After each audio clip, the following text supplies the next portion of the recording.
সচিবালয় হচ্ছে প্রশাসনিক যে কর্মকাণ্ড তার কেন্দ্রবিন্দু।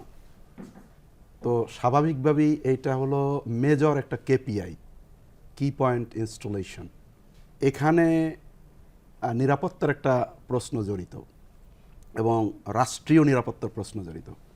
সেরকম একটা জায়গায় এইভাবে আগুন লাগাটা স্বাভাবিক নয় এবং যে সিনড্রোমগুলো আমরা এখনো পর্যন্ত দেখতে পাচ্ছি তাতে জনমনে খুব স্বাভাবিকভাবেই একটি সন্দেহ তৈরি হয়েছে যে এটা যেটা বলা হয় যে শর্ট সার্কিট বা একটা অ্যাক্সিডেন্ট, সেটা না হওয়ার সম্ভাবনা বেশি। মানুষের মধ্যে এই ধারণাটা আছে এবং এটা পরিকল্পিতভাবে একটি অন্তর্ঘাতমূলক প্রচেষ্টা হতে পারে।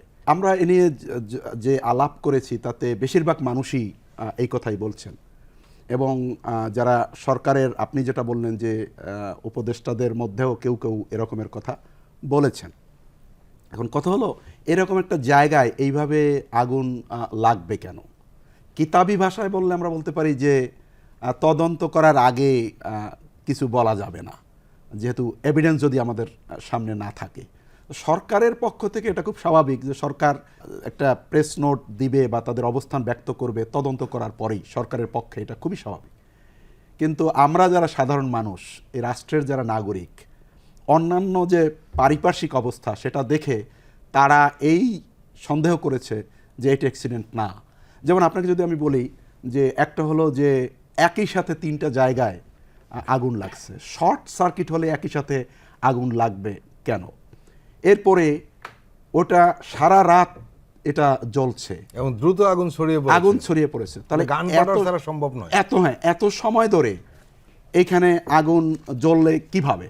ফায়ার সার্ভিস আছে, রাষ্ট্রীয় গুরুত্বপূর্ণ একটা জায়গা সচিবালয়, তো সেখানে তো দ্রুত এসে তারপরে সেই আগুন নির্বাপন করার ব্যবস্থা করা হবে, সেটা হয়নি। এরপরে হচ্ছে যে ওইখানে একটি ট্রাক ঢুকে গেছে এবং সেই ট্রাকের চাপায় একজন ফায়ার সার্ভিস কর্মী, ফায়ার ফাইটার, তিনি আনফর্চুনেটলি নিহত হয়েছেন। তো ওখানে তো ট্রাক কেন ঢুকবে? এরকমের অবস্থা তো ওটা তো কর্ডন্ট হয়ে যাওয়ার কথা এবং সেখানে টোটালি ওটা আইন শৃঙ্খলা রক্ষাকারী বাহিনীর তাদের নিয়ন্ত্রণে থাকার কথা। তো কাজেই এই যে বিষয়গুলি, এই সব বিষয়গুলি খতিয়ে দেখার দরকার আছে এবং যে তদন্ত কমিটি হয়েছে আমরা প্রত্যাশা করি যে এই তদন্ত কমিটি সুষ্ঠুভাবে তদন্ত করে জাতির সামনে এটা প্রকাশ করবে যে এর পিছনে কারা জড়িত বা কিভাবে এরকমের ঘটনা ঘটলো। মেজবাহুল আজম সওদাগর, আপনি কিভাবে দেখছেন? আমি বিষয়টাকে দুভাবে দেখতে চাই। এক নম্বর হচ্ছে যে এই অগ্নি সংযোগের ঘটনাটা, এটাকে আমরা নাশকতা বলি, শর্ট সার্কিট বলি বা দুর্ঘটনা বলি, যেভাবে আমরা বলি, এখানে মুখ্য প্রশ্নটা হচ্ছে প্রফেসর নজরুল যেটা বললেন যে এখানে যে কেপিআই, কি পয়েন্ট ইনস্টলেশনে এত বড় একটা দুর্ঘটনা কেন ঘটবে। এক নম্বর কথা হচ্ছে সেটা প্রতিরোধ করার জন্য সর্বোচ্চ ব্যবস্থা সেখানে কেন ছিল না, এটা একটি ভাইটাল কোশ্চেন।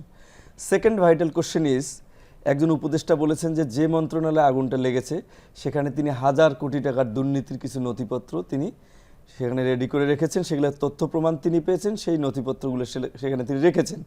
ওই জায়গাতেই কিন্তু আগুনটা লাগলো এবং আপনি দেখবেন যে ফ্যাসিবাদের বিরুদ্ধে সবচেয়ে বেশি তৎপর যে দুজন উপদেষ্টা, নাহিদ এবং আসিফ, সেই দুজনের মন্ত্রণালয়ে কিন্তু এই আগুনটা লেগেছে।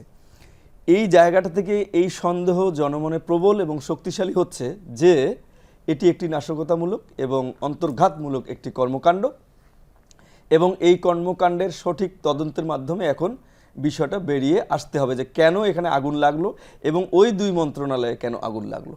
এটা হচ্ছে একটা বিষয়। 2 নম্বর হচ্ছে আমরা এখানে একটা মাইক্রো গভর্নেন্স যেটাকে আমরা বলি, যে সচিবালয়ের যে এরকম একটা কেপিআই, এখানকার যে ব্যবস্থাপনা, এই ব্যবস্থাপনা এত দুর্বল কেন, এই বিষয়টার জন্য সুষ্ঠু তদন্ত করে এর সঠিক কিভাবে কেন এই ঘটনা ঘটলো এটা যেন এখান থেকে বের হয়ে আসে। এবং এই অগ্নি দুর্ঘটনা নিয়ে কিন্তু বাংলাদেশের মানুষের মনে যখন থেকে ফ্যাসিবাদ বিরোধী আন্দোলন বাংলাদেশে হচ্ছে, মুভমেন্টগুলো হচ্ছে, তখন থেকে কিন্তু বিভিন্ন জায়গায় এভাবে আগুন লাগতেছে এবং প্রত্যেকটা আগুন লাগাকে কিন্তু মানুষ সন্দেহের চোখে দেখেছে, প্রত্যেকটা আগুন লাগাকে। এই সচিবালয়ে এই দুর্ঘটনাও কিন্তু এর বাইরে নয়। কিন্তু আমি এখানে যে বিষয়টা বলতে চাই যে মোটা দাগে কেন এই ধরনের ঘটনা ঘটছে, আমরা এখানে লক্ষ্য করছি যে দুজন উপদেষ্টার একটা রিয়াকশন আমাদের সামনে আছে। সেটি হলো, একজন হলেন আসিফ মাহমুদ সজীব ভুঁইয়া, আপনি যার কথা বলছিলেন। উনি বলছিলেন যে স্থানীয় সরকার বিভাগের দায়িত্ব গ্রহণ করার পর কিছু অর্থনৈতিক অসঙ্গতি পেয়েছেন, সেটা বিস্তারিত তদন্ত এখনও চলছে। সেই তদন্তের ফাইলগুলো সেখানে ছিল, একটা বিষয়। আর হলো সৈয়দ রিজওয়ানা হাসান, আরেক উপদেষ্টা, উনি বলেছেন যে আমরা যে প্রশ্নগুলো এখানে উত্থাপন করেছি, উনি বলেছেন এই প্রশ্নটা আপনাদের মতো আমারও, যে বাংলাদেশ সচিবালয়ের নিজস্ব একটা নিরাপত্তা ব্যবস্থা আছে, সেই নিরাপত্তা ব্যবস্থা কি আদৌ ফেল করেছে? এটা কি কোনো মানবসৃষ্ট বিপর্যয় নাকি অন্য কোনো? আমরা উত্তর পাওয়ার চেষ্টা করছি। এই যে তাদের রিয়াকশন, সেটাকে আপনি কিভাবে দেখছেন?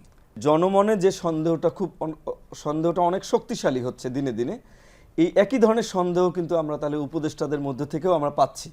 তাহলে দুই জায়গা থেকে যারা গভর্নমেন্ট চালাচ্ছে তাদের থেকে যে সন্দেহটা আমরা পাচ্ছি, জনগণের থেকে একই সন্দেহ, মানে এই পারসেপশনটা অত্যন্ত শক্তিশালী। তো সেই বিষয়টাকে সামনে রেখেই কিন্তু গভর্নমেন্টকে অগ্রসর হতে হবে।